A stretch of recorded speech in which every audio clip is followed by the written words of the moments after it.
Good morning, and welcome to your daily Farm and Home Show, brought to you by the University of Kentucky Cooperative Extension Service. And now, here's your host. Good morning, and welcome to your Farm and Home Show. My name is Joanna Coles, and this morning we're visiting with Kristin Hildabrand. Good morning, Kristin. Good morning, Joanna. Now, Kristin, people are getting ready to start gardening. They are. And they can do that now. Yes. So right now is a good month for starting seeds at home, if you want to. Now, we have to talk about quality of vegetable transplants because, you know, everybody's getting excited. They're ready to begin the gardening season, and a great way to do that is with starting of seeds. So with seeds, there's a couple of things to know about what's involved with starting seeds. So the first thing I want to mention on Farm and Home is about the lights. So light a lot of times is not available enough in the windowsill, and that's where generally a lot of gardeners like to start their seeds is in a windowsill. So what we will say with that is that there's not enough light in that type of situation. So what happens is that because they don't have a whole lot of light, there's some stretching and they get really leggy. So the thing that you can do to correct that is to have some type of grow light system for those particular germinating seedlings. So here we talked about an indoor plant garden, and this is a great way to supplement light. If you don't have something on this type of scale, because this can get kind of expensive, all you have to do is basically buy a grow light system, and it provides what the colors are needed in order to grow those plants. And the amount of light is also very important. So generally we recommend anywhere, depending on what the seedling that you're growing, anywhere from 12 to about 18 hours. So it really just depends on what you're growing. So make sure you consider the light. The next thing to look at is the soil. So a lot of times, you know, people want to use a potting soil mixture, and that's okay, but it's really heavier, so it makes it hard for those, especially those really small seeds, to kind of pop out of the soil. So it's really good to use some type of germinating potting soil mixture. And you'll see on the package for that particular type of soil, it'll say ideal for starting seeds or germination soil mix.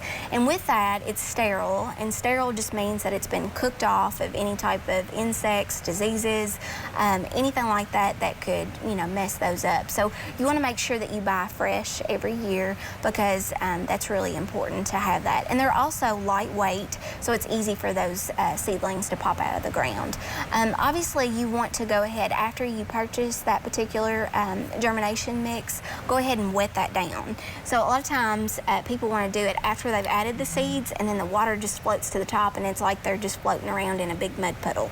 So basically what you want to do is take some type of wheelbarrow, if it's a bigger amount, or something smaller like a container, and just go ahead and add that germination mix, and go ahead and add in just a little bit of water. Basically the consistency we're looking for is like where you are able to form a ball and push it with your index finger, and then it crumbles readily. If it stays in the ball too much water, add some more soil. So that's the kind of consistency that you're wanting to look for.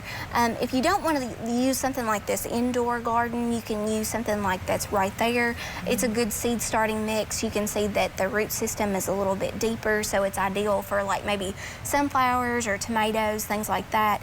There's also some of those, aren't they called peat pellets? Or yeah, those little, those are ideal. All basically you have to do is just add water to it, and then they inflate, and then you're able to add the seeds to it as well. So basically the advantage of starting seeds at home, I forgot to mention, is so that you're able to have some of the varieties that you want. So if we want an heirloom type of tomato, we're able to have that particular kind if it's not available to us.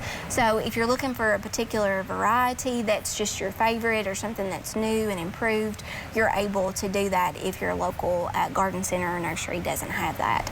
So this is all basically information that you can pick up. Joanna, we have a class that's coming up at the end of February, and it's Can You Dig It? And it said Get Ready for the Spring Garden Season. So what we're going to be talking about, this is free and it's open to the public. Anybody is welcome to come. They just need to give us a call at the extension office. But there's a lot of things to know about the spring vegetable gardening season. And so sometimes people get overwhelmed and there's other activities kind of going on in the background, you know, like you've got soccer practice or ball or whatever. So this is going to be a great starter class. It's good for beginners, intermediate, and advanced. Again, they can give us a call at the extension office if they want to get signed up. And what's the date and time? Yeah, so it's February the 25th, and then it starts at 6 o'clock at the Warren County Extension Office. All right, Kristin, appreciate the information. And if you're interested in gardening, make sure to sign up for this class. We appreciate you watching the Farm and Home Show, and we hope that you have a great day. If you have questions about today's topic, please call the Warren County Extension Office at the number on your screen. Thanks for watching and have a great day.